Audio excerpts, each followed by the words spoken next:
Hi everybody, this is Raw again with another video about SSTOs in the Kerbal Space Program. This is the video that I said in my SSTO to the Moon video I'd make. This is basically a Rocketless SSTO. So similarities between this one and that particular plane, triple turbojets. Lots of intakes, we're doing massive air hogging. So some of the little things necessary to pull this off are, first of all, to raise these engines like that.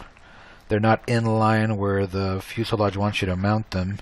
The reason why is when these are open, which they will be in the upper atmosphere, they cause so much drag off center, so they don't have any on the bottom, that they pull the plane up and you can lose control. So having these engines push it down helps a lot. The control wheels do as well. I'm using my same old 3-engine design that'll let me cut it down to 2 engines and then 1 engine and get going. This thing is, as a result, this thing is ridiculously overpowered. The only thing that I have to actually maneuver myself in space is this little RCS tank, these 2 little radial RCS things, and 2 control blocks here at the bottom. That's pretty much it. So let's go ahead and put this thing in the air. I want to try to keep these videos short. I know that the last few I made were like over 45 minutes. And that's too long. So let's go. I'm going to hit 4 to shut down all the top ones and run off of just the front 2 for now. This thing is real light, so it takes off easy. And it's so powerful you can fly almost straight up.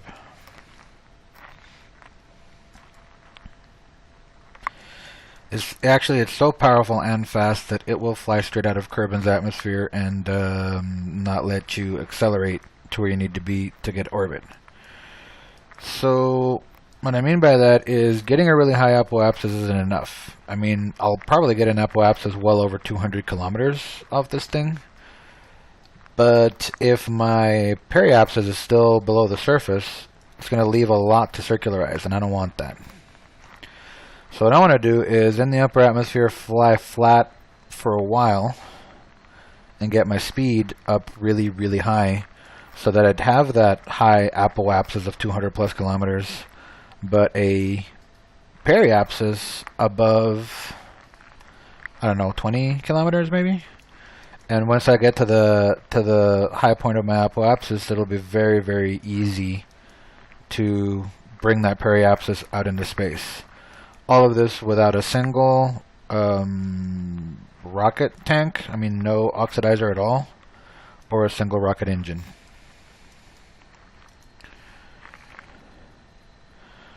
Okay, so let's keep this rising but mostly accelerating.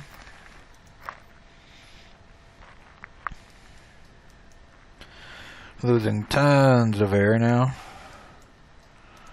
I'm going to right click on that one and alt right click on this one and keep an eye on them, make sure they don't desynchronize.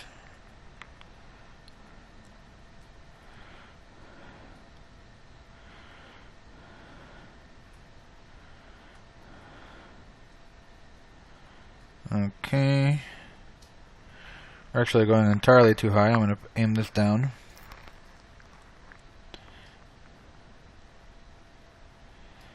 They're desyncing, so I'll shut down the middle engine.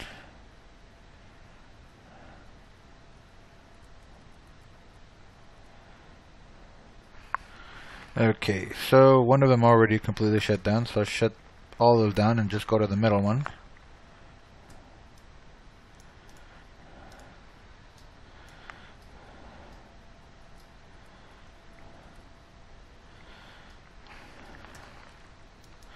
Alright. So as you can see, our periapsis is coming up. Our apoapsis is way out there, above 200 kilometers like I wanted. So right now, I'm still getting something out of that engine, not so much because of the periapsis, but because of the apoapsis, but because of the periapsis. There we go, it's above 20. So I'm going to try to get that as high as possible. This is why I'm sort of aiming down. Probably aim down more. Oops, we're losing periapsis and apoapsis. That probably means our engine's flamed out. Yep, okay. We're in the 50s. It's not gonna run anymore. There we go. Love it when it proves me wrong.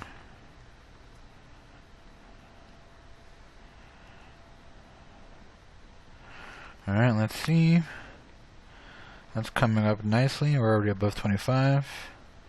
That's still going up. We're already almost to 240 kilometers on the apoapsis.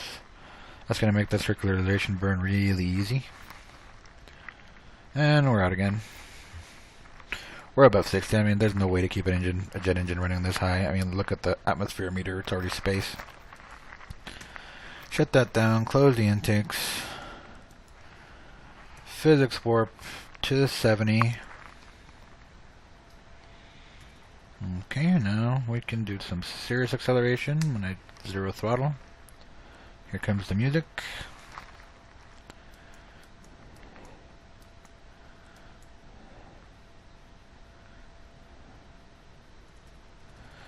Okay, we're in the 200s.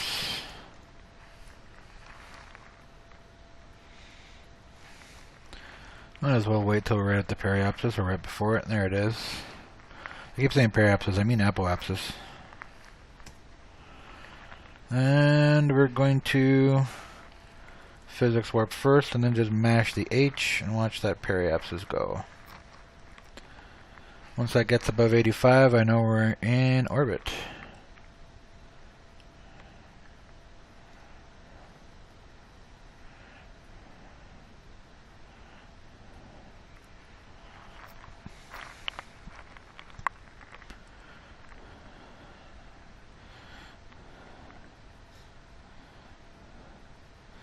And there we have it. So it's not by any stretch of the imagination a circular orbit, 237 on one side and 91 on the other.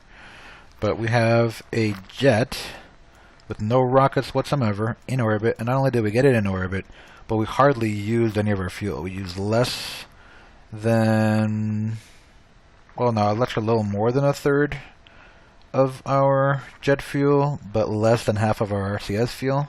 And we are now in a stable orbit as long as we want, and we have well more than enough to come back down and fly back. So that's my Rocketless SSTO. This is more to prove the power of air hogging and having a good efficient flight plan. Anyway, this is Ross saying to you guys thank you very much for watching, and if you're watching this, Veos, thank you very much for including my video in your last video. It was awesome. Thank you.